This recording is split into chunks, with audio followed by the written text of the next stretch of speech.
What is going on, guys? Welcome to another video. This is RPM Blog, and today we're going to be driving this beautiful G82 M4 in Forza Horizon 5. So what we're going to do is drive the car stock, see how it performs, and see how the upgrades change the performance. So we're going to drive it, race it, drift it, and maybe compare it to the predecessor as well. So, yep, let's jump into the car. Now already this is a really powerful car. It feels like it's been upgraded straight away, pretty much, at least in the context of this game. And it's just so fast and powerful, but it's also quite heavy, and that leads to some interesting moments when you're trying to race the car. It has some deficiencies that you wouldn't quite expect of a car with the M4 nameplate. So what we'll do is we'll find a race, preferably a circuit race, and just see how it gets on.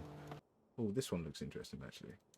Just run the event standard as it comes, and we'll use the M4. That E46 was looking nice actually. I wish we were driving that for this video, but it's okay. This car's awesome too. So yeah, it's going to be a ton of Audis and Mercs and German performance cars. Oh, I say that, there's a Jaguar right there, but I mean, no one remembers those cars, so I can be forgiven. Okay, that's the RS4 done. Moving in on the Jag XE, and then the RS6. Okay. Oh, slight love tap on the RS6 there. Just cut that, because otherwise we're not going to make it. Car's swaying already. So, right, okay, so right there, you've just seen one of the issues with the car. There's a lot of understeer with this car, and it's an understeer that goes into a snap oversteer too. So, I think it's because the car is so much heavier. It just wants to push on in some of the tighter, more technical stuff, where some of the older M cars would have been a bit more nimble and responsive. It's not too bad, at least on this circuit, but sometimes it just feels like it doesn't want to hang on in the corners, which can be a frustration. Drag racing this Panamera, yeah, just have to outbrake him, to be honest. The only way to do it. Gearbox is quite quick actually, and having 8 ratios is handy, particularly when you end up in the low speed stuff. You can just drop it into second and the car really takes off. So we're currently sitting in third on lap 2 out of 3. I'm not sure we'll be able to catch these guys by the end of this race, given that it's so few laps, but we'll keep pushing and see how we do. But yeah, there's no flat spots in this engine. It's just maximum torque and maximum power, like end to end. It's incredible. So, oh, it's an E92 M3. Okay, that is the previous heaviest M car, and this is the now current heaviest. Well, I say M car, M3. I know this is an M4, but back when they were making the E92, there was no M4, so that's the closest that we're going to find. And I need to find a way to get closer to it, because it's just staying ahead of me. Must be upgraded, because it's moving. We are beginning to reel him in though. Come on. I don't think... oh, yeah, there we go. I thought there was another lap. We were so close to that E92. So third is the best that we can achieve. At least racing. And... okay. Let's see how it gets on in the drift zone. In the sideways stuff. Oh, a lot of weight transfer. But we brought it back, we saved it. It's weird because now that we're actually doing the drift zone, the car is quite grippy. which is, it kind of goes against what you experience when you're trying to drive it straight, because it just feels like it wants to oversteer the whole time, and then you're like, okay, well maybe it's more of a drift car, and but then it's when you throw it into the corner, the car then just grips up. There's a lot of side bite to it, so once you actually get some proper angle on, the car starts slowing down quicker than you expect, which is handy because it keeps you on the road, but it means you can't extend the drift out in the way that you would expect to, given how it handles when you're trying to be fast. It's a bit paradoxical. I can't really extend the points out and manji the car just because it is so grippy. It makes more sense to just build speed. So 256k was the best that we got. So what we'll do now is we'll go back, upgrade the car, and then run those two events back just to see what the gains are. First things first, we need more grip, so at least for racing, so we'll add better tires, bigger wheels. We'll make them wider as well, and we'll give the car wider tracks, which does help a lot with grip and stability as well. So that's that. Next thing, we'll upgrade the diff, drive line, a bit of weight reduction there, and put in the race transmission so that we can tune it, and also weight reduction, bit of reinforcement, stiffer anti-roll bars that we can adjust as well, and we'll use the drift suspension, and the main reason for that is just because you get more steering angle, and fundamentally it's the same as the race suspension in terms of being able to tune it and set it up, and it doesn't really affect the car when you're just driving, when you're grip driving, so might as well. Upgraded turbos, slightly bigger motor. I'm just trying to get it to 900 because that's the best sort of standard for this car. That'll be too much. There we go, 900, 811 horsepower, brilliant. That's quite a lot considering the car was quite powerful to begin with, but quite grippy in some ways as well, so yeah. And I mean, that's quite a big difference. We're shaving off about 740 pounds, adding 300 horsepower, and also the grip has gone up by 0.4 Gs. That's a massive upgrade. Just give it a quick tune just so that everything's working as it should. Space out these gears a bit more evenly.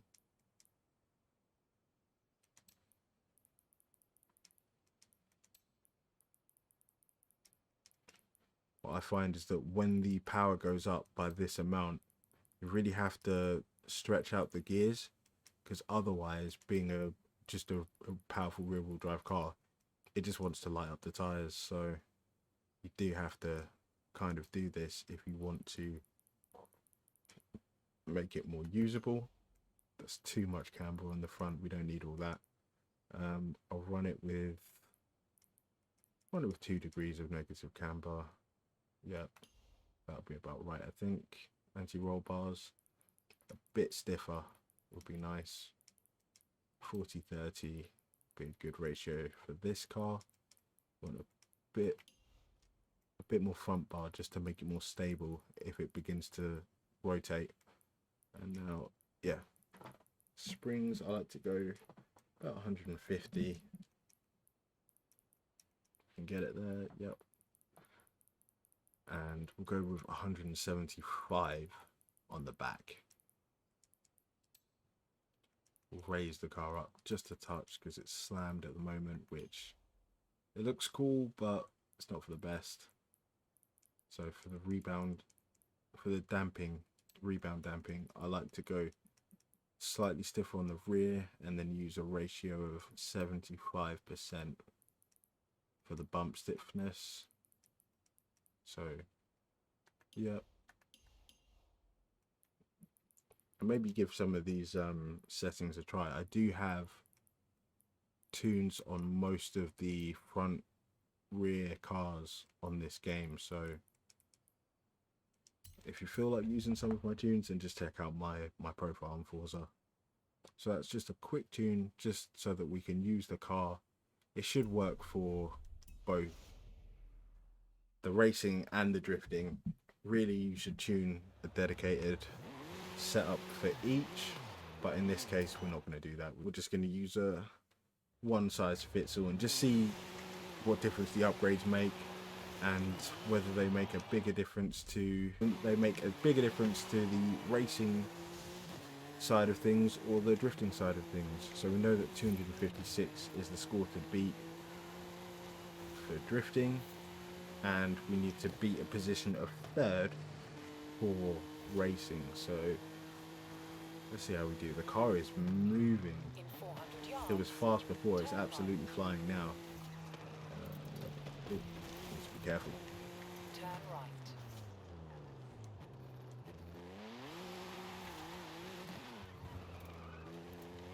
In 200 yards, turn left. Yeah, the rear end is feeling mobile. I think the diff might be a little bit too tight, if I'm being honest. Yeah, 80%. I'll make it 50%. And that should help out in some of this tighter stuff, just so that we can still lay the power down, but not go too sideways. Okay, so let's run this race back and just see how we do.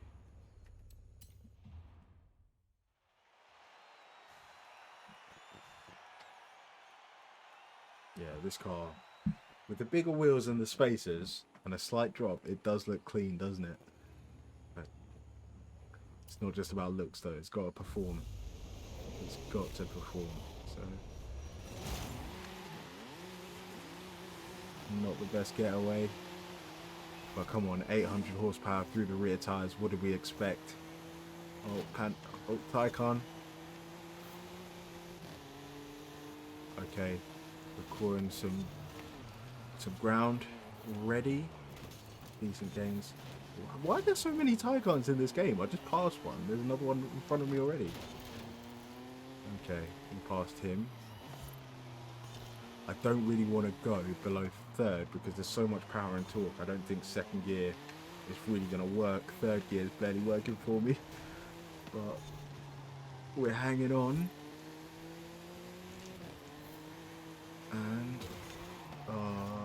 there's a big slide. That is a big slide. Yeah, and of course there's a a Taycan to collect on that. What's that other car? What is that? So far, the upgrades, I made good inroads at the start of the race, and looks like we're beginning to sort of get stuck in this 7th position, which isn't what we want, not what we're after. Oh, that was greasy. I know. It was the messiest double overtake ever, but we'll take it. We'll take it and we'll run.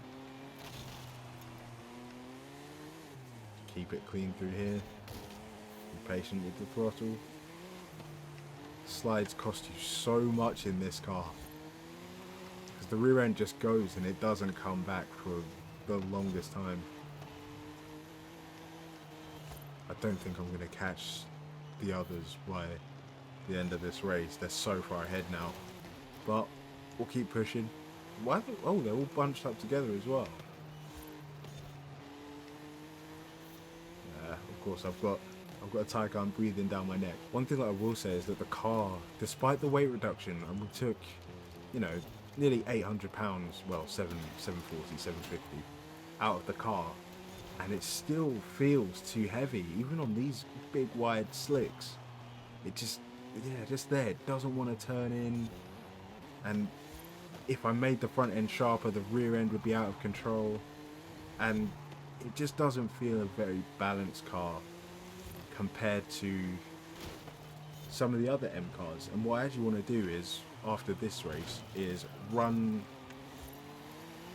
the same race in the previous version of the car, the previous M4, the F82, and see how that stacks up, because I think that car was a better balance. It was a little bit lighter and less reliant on power, but I think, at least in this game, it's going to be a better package for this kind of thing. I believe it was this way towards the drift zone.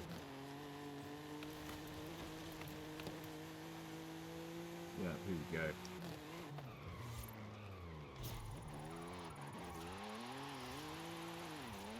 So already that problem that we had with the car just being too grippy and too gripped up to really get sideways, that's gone. Oh, it's gone off the road, but that's okay. I think this is going to monster that score, to be honest. If we're just staying sideways now, no issue whatsoever with maintaining the slide. And we can just go back and forth on these straight sections where we didn't really have the power to before. And this isn't the car drifting in its optimized state. I could have given it a bit more front camber, well, more negative camber rather, and I could have also made the dip more aggressive. Oh, had a bit of a wobble there, but it's okay.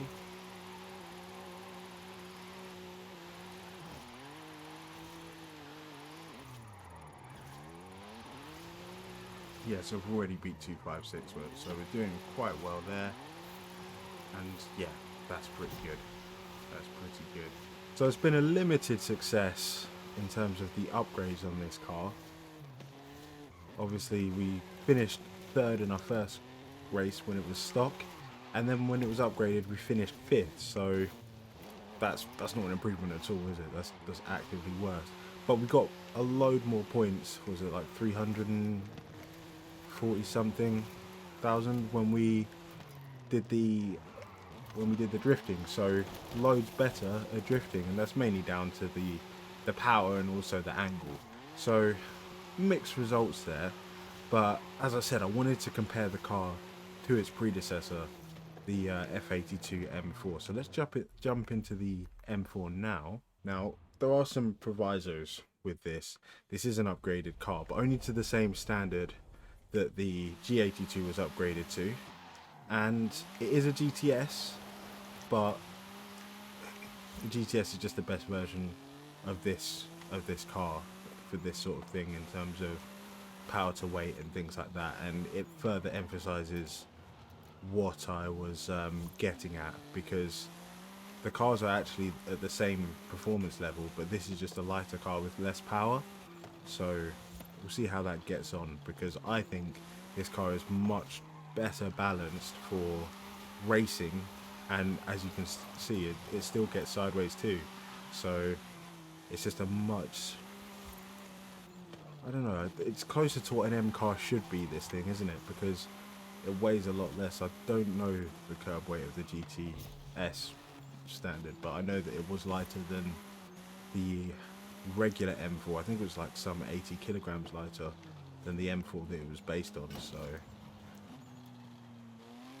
yeah, I think that this would probably be able to get to the front, where the newer M4 was just kind of middling in the pack. The M4 GTS falls under the track toys category versus the super saloons category, but trust me, that doesn't make it any easier for this car. It's up against GT2 RSs and McLarens, and yeah, there we are, Pistas right there. So let's see how we get on. See the M3 GTR behind us? You see that? Look, there it is. Awesome. Anyway, oh, we are spinning. We're on it now, and let's see.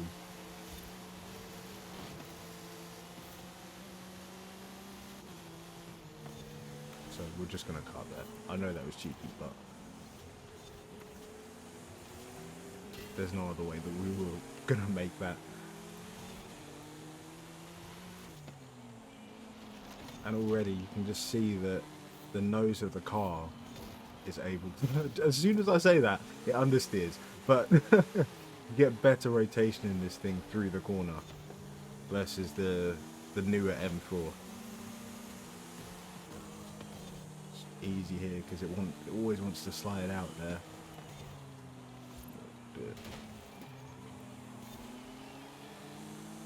It's a lot more manageable when we're hanging on to them.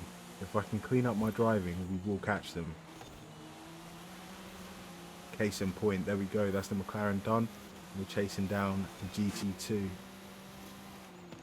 was weird to say, and a BMW.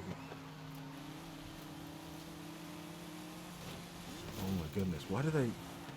It's weird that they just slow down now. Oh, I've butchered that corner, that was bad.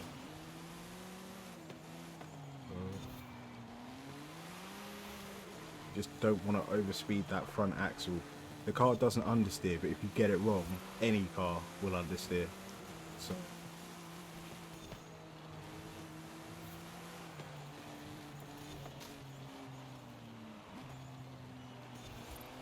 just one lone GT2 RS to take down. Got one lap to do it.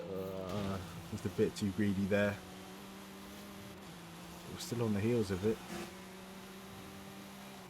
It's about being patient and waiting for that opportune moment to strike. I mean, they always back out of it there, so it feels a little bit cheeky to pass him there, but you know what, we would have passed him anyway because we're in the M4 GTS and it's better than the new M4. But no, it's just such a nice car to drive, and you can tell what I like about it is even when it starts to spin up, it spins up in a straight line, and then if you stay on it, it goes sideways. It doesn't just snap sideways, and it makes it so much easier to drive because of that, because you can obviously hear, feel and see when the car is about to go. And yeah, just rein it in when you need to. And onto the final straight. Yeah, old car does it better in this instance in terms of looks and performance. Look at that. So we'll leave it there, guys. I hope you enjoyed this video. If you did, please like, comment and subscribe, and I'll catch you in the next one. Until then, take care.